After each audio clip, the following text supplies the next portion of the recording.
Le plus grand défi consiste à élucider les mystères de la nature, à comprendre l'origine de la vie et comment elle fonctionne, les fondements moléculaires de la vie. Le biologiste Axel Ulrich, pionnier de la biologie moléculaire.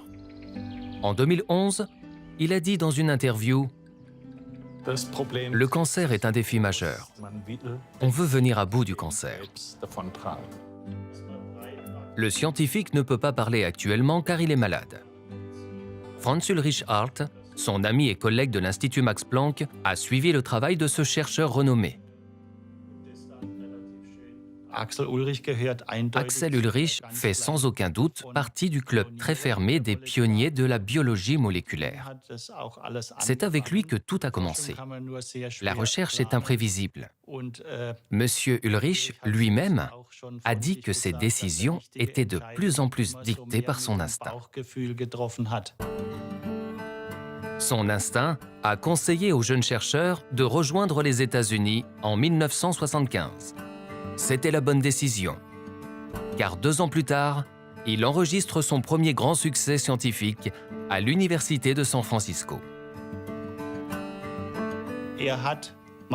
D'après ce que je sais, il a été le premier à isoler le gène de l'insuline et a contribué à créer l'insuline dans les cellules bactériennes à l'aide de ce gène.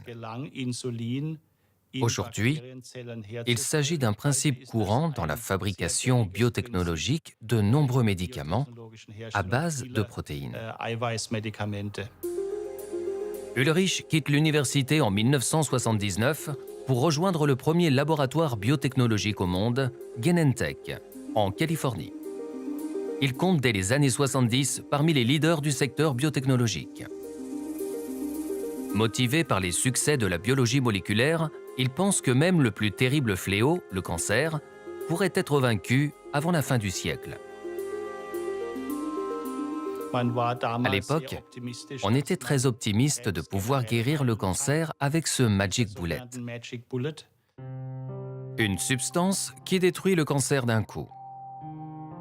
Le scientifique cherche le Magic Bullet à la racine, dans les cellules cancéreuses. Il voit de grandes chances dans la transduction du signal, le messager de la cellule.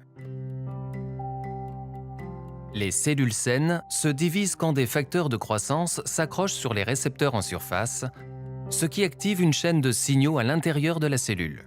Un signal déclenche la division cellulaire. Avec le cancer, cette communication est perturbée. La cellule atteinte forme plus de récepteurs et retient ainsi en permanence des facteurs de croissance. Elle se divise sans fin et donne naissance à des tumeurs. Ulrich et son équipe ont cherché les récepteurs qui déclenchent ce processus. Et ils les ont trouvés. En 1985, ils localisent le HER2, un récepteur responsable de la division permanente des cellules dans la leucémie.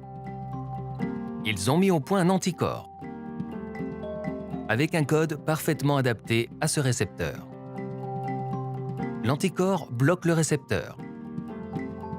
Le signal ne peut plus être transmis et la cellule ne peut plus se diviser. C'était la naissance d'une nouvelle approche dans la lutte contre le cancer. Il a fallu 13 ans pour développer le médicament. En 1998, Herceptine est le premier médicament spécifique contre le cancer lancé sur le marché. Cela signifie qu'on soigne le patient de façon spécifique, selon la constellation individuelle des activités génétiques et des fonctions qui prévalent chez le patient.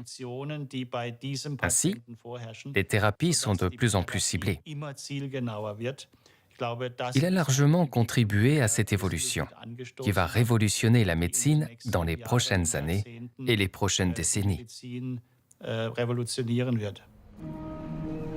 Pour faire avancer cette révolution, Axel Ulrich revient en Allemagne.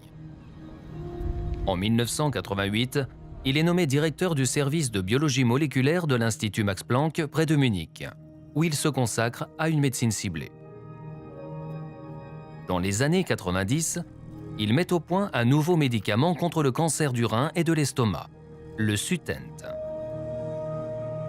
Tout comme l'Herceptine, Cette substance s'attaque à la chaîne des informations dans la cellule cancéreuse. Elle empêche la formation de vaisseaux sanguins qui alimentent la tumeur en nutriments. La conséquence, la tumeur s'atrophie.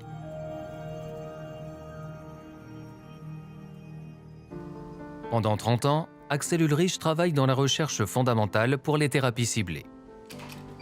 Le marché des médicaments qui repose sur son travail est estimé à 28,68 milliards d'euros en 2019. Le microbiologiste est associé à plus de 100 familles de brevets différents et a fondé 5 sociétés biotechnologiques. Ça doit être très satisfaisant pour un chercheur quand il peut franchir ce cap, de la découverte fondamentale à la mise au point et à l'application du médicament. Peu de chercheurs y parviennent. Comprendre, vaincre et traiter le cancer est notre plus grand défi. Avec ses recherches et son approche, Axel Ulrich a ouvert la voie. Toujours suivre son destin. Si on aborde la vie rationnellement, ça ne fonctionnera pas.